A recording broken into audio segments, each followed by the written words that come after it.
On this episode, we're going to review what happened on AEW Rampage with the final opening round of the TBS Championship Tournament. Also, John Silver takes on Adam Cole, but also a face to face confrontation between CM Punk and Eddie Kingston. And we cannot forget the opener, Bryan Danielson versus the Acclaim's Anthony Bowen. We even got three special matches that took place on 205 Live, but also going to review a past event on two different shows on the same day by DDT Pro Wrestling, Dramatic Dream Tour in Hiroshima that took place on the evening and the day show. So, let's get started with another episode of Deleted Wrestle Zone.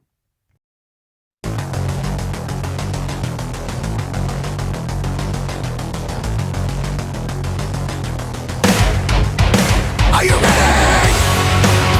Get up, get up! Get up, get up! Get up, get up! Get up, get up! Get up, get up! Get up, get up!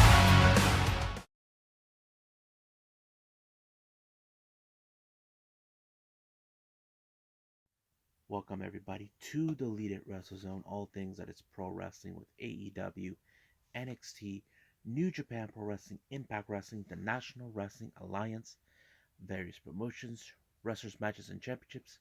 I'm your host, Gerard here. So, let's begin with the opener with AEW Rampage, Bryan Danielson versus Anthony Bowens. Now, this was a match that was set up by none other than AEW boss Tony Khan. As you know, there has been a bit of a storyline that's been built up between both the Acclaim and Tony Khan. So, per request, they set up this match. Now, you would have assumed that people are going to say to Anthony Bowens, Brian's gonna kill you. Brian is gonna kill you. Well, it did kind of went in that similar situation, but we cannot forget the factor that plays on. I'm talking about Max Caster. Not only that, he even made a little diss over what happened with WWE. You guys know this or not? Bryan Danielson's father-in-law is none other than John Laurinaitis, because if you guys know the history, John Laurinaitis married the Bella Twins' mother, and technically he is the father-in-law. So they kind of brought that up, but the match itself was great. But however, not so much for Anthony Bowens. He did not come out of this alive until he put him in the bell, and boom, he had no other choice but to tap out.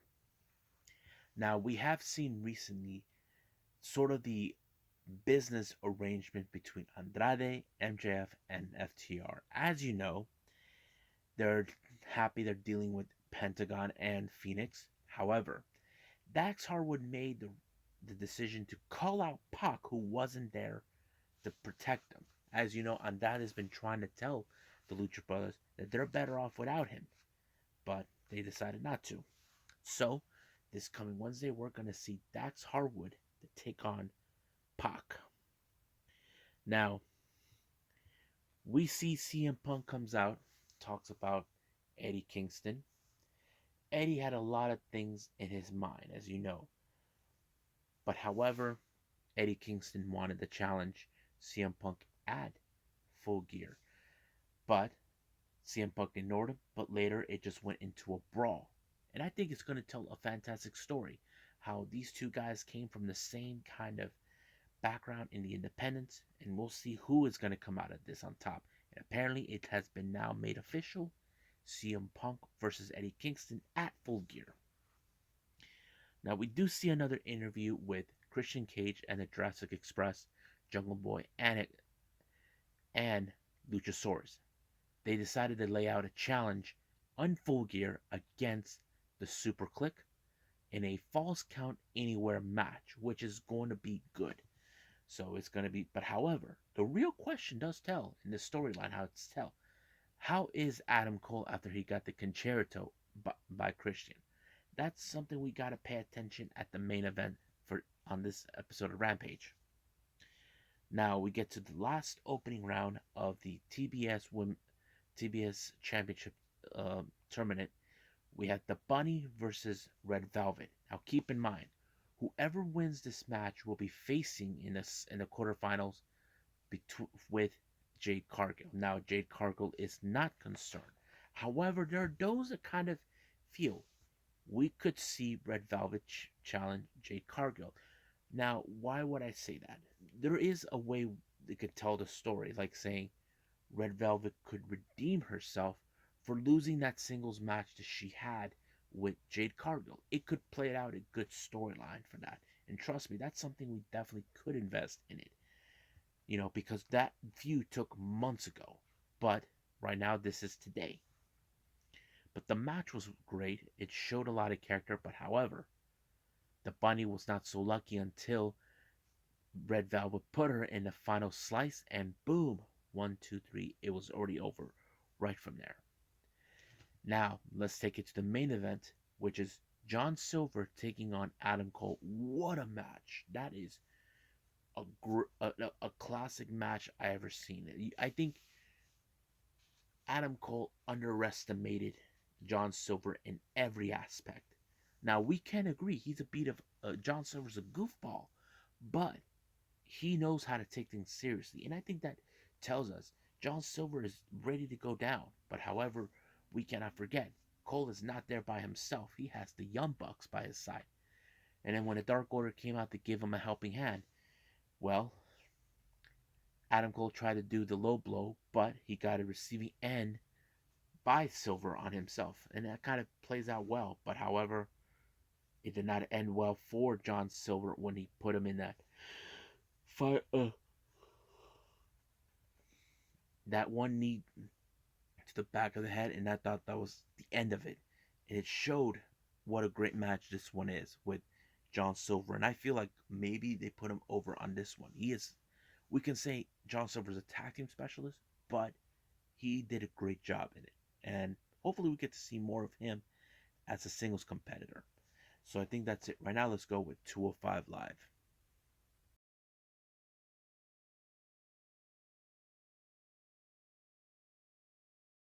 Okay, 205 Live. It opened up with Roderick Strong along with the Diamond Mine taking on Ru Fang. It was a really interesting match. As you know, recently we have seen Roderick Strong take on opponents even bigger than him, bigger than 205 weight class, and this shows that he is not afraid to challenge people who are bigger than him, and that kind of shows he's a fighting champion. But however, who could be the obvious contender to challenge Roderick Strong for the cruiserweight? But that's yet to be determined. But the match was great. It showed a lot of character. But however, Roderick Strong, who has proven time and time now, he is the driving force. He is the dominant force within Diamond Mine, and he always wins this match. Our next match, we have Erica Yan, who is in fact a Chinese national who is now here wrestling, and Io Shirai made Zaya Lee kind of made some interesting comments that she can't wait to see her become a big star. And her opponent is none other than the Brazilian sensation Valentina Feroz. And what a great match! It showed how Valentina was able to utilize her jiu-jitsu moves into this. Now she put Erica Wan in a some sort of armbar technique, and her head was like right. Erica's head was right in between the calves of Valentina, and she had no other choice to tap out when since she was unable to reach the ropes, and that was a great maneuver. I don't think I've ever seen that before, but it was great.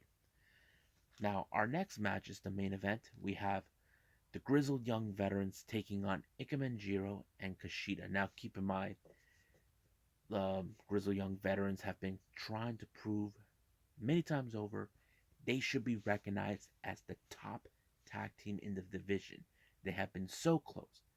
But the best moment is Ikemen took a sacrifice by removing his jacket. I'm like, whoa, that's the first. But of course, Kushida gave it back. But however, the match ended in badly for Kushida and Ikemenjiro when Diamond Mine's Creed brothers showed up, costing them the match. So it looks like this feud is going to be a long way to go. And I have to say, we could see something good, but what does it mean to the Grizzled Young veterans? Will we see them be the number one contenders to take on Imperium? Well, that's going to be another conversation for another time, but I'm excited to see what's going to happen next in the NXT Tag Team division.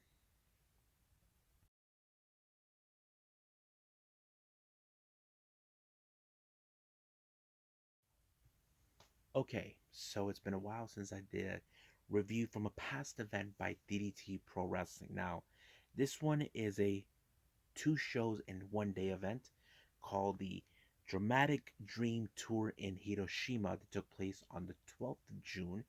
There is the day show and the evening show. So some of you probably say, what's the difference? Well, there are wrestlers that utilized it in the both shows, or they bring in others that just need them for one show at a time. But that's how it goes. Now we're gonna do right now the day show. Opening match, we have pair tag teams. We got Juritsu, consistent of Hideki Okatani and Makoto Oishi, taking on Eruptions, Yukio Sakaguchi and Katsusada Iguchi. Now, this was another classic example with the type of teams they're in. Now, if you guys know this, Eruption has like a bit of a grappling MMA background type. However, guys like Hideki and Makoto, they are both learning with the veteran Jun Akiyama, but he was not involved in this match or in the day show. But however, it was what's his name's Iguchi that put down what's his name Makoto when he kind of put him in the kind of like a little bit of the like the iron claw that you know the Von Erichs does, and it gave him to 1 2 3 that played out it very well.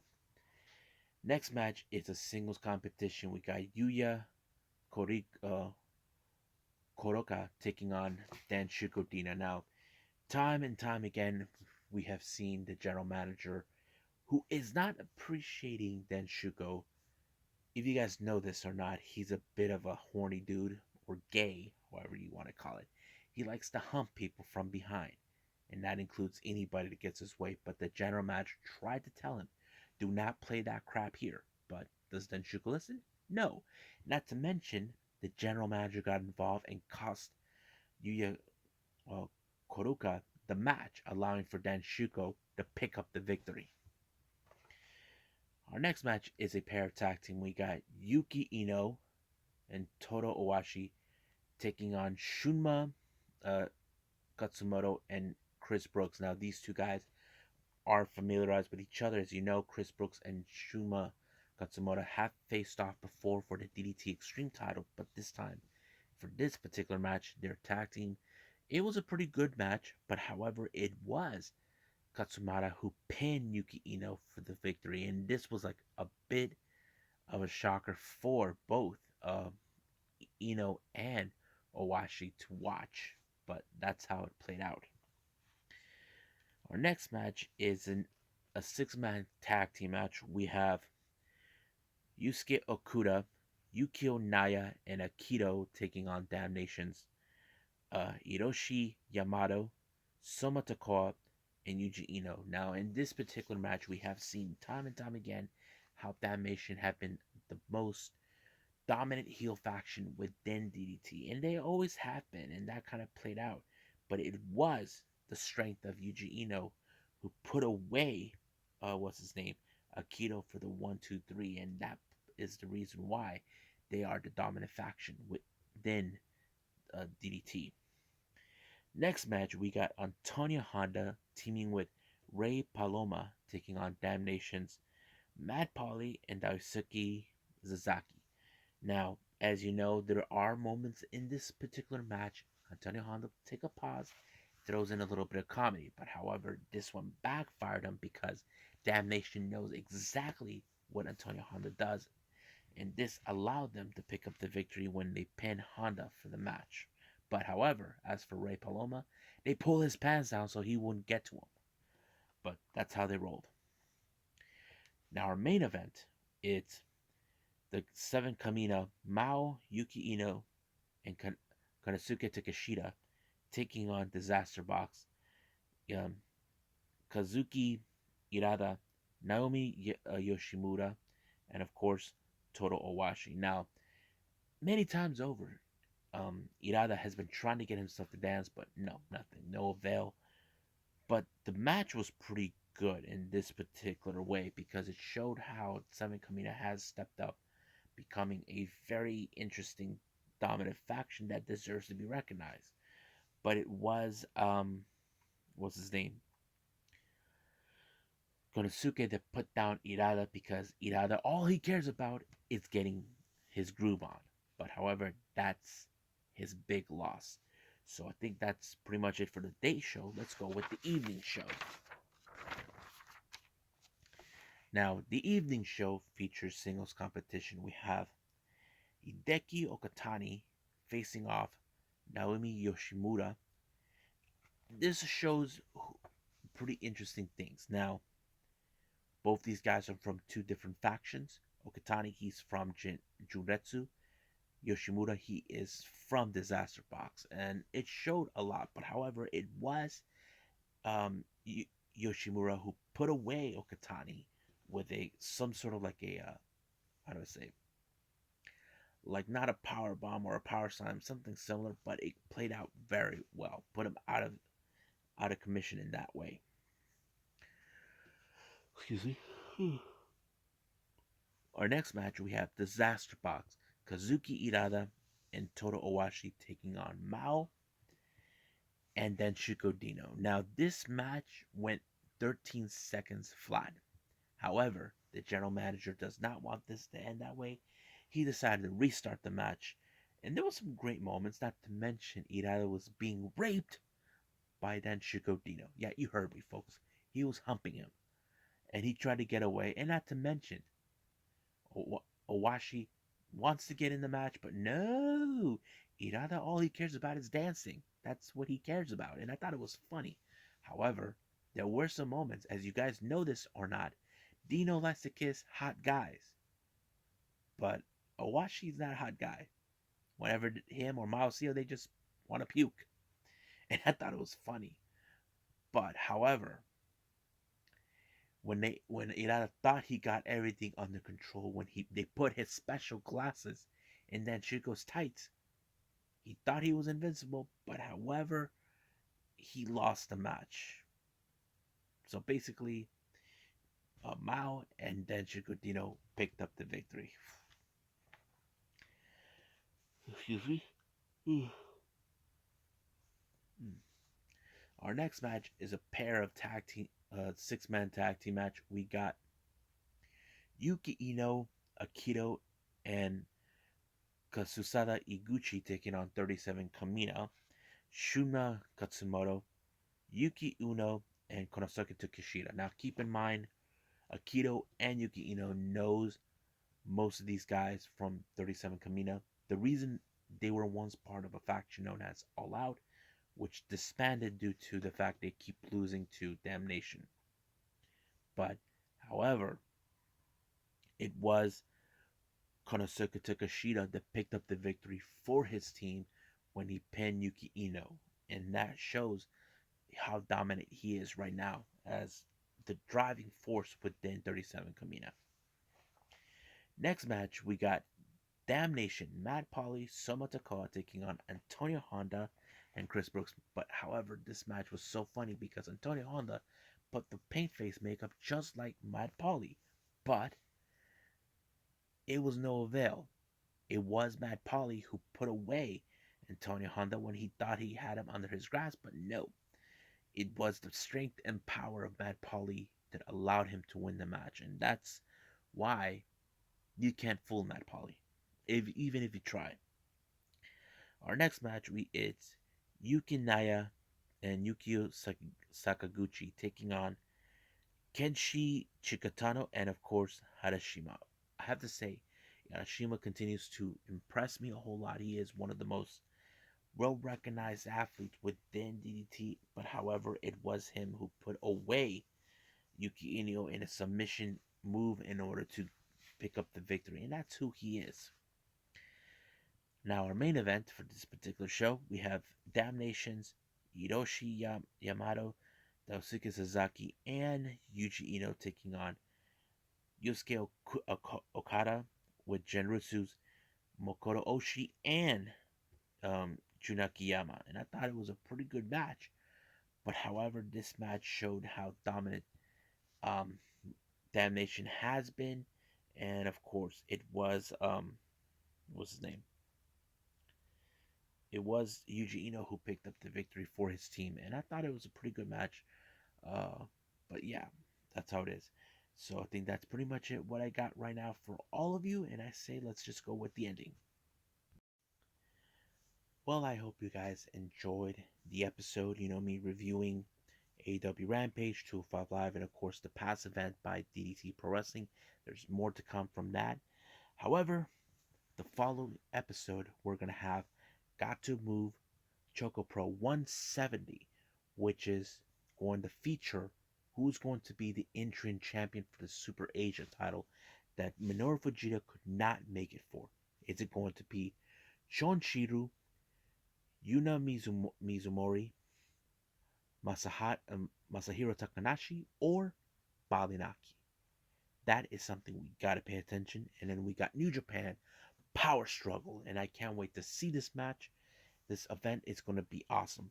But also going to review past events by the Yoshi Wrestling.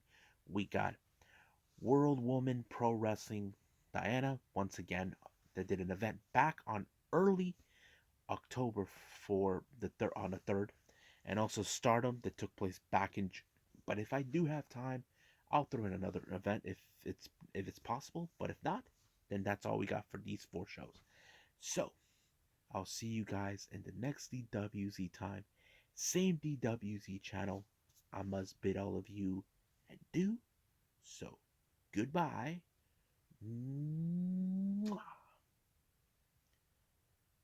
And have a nice day. Bang.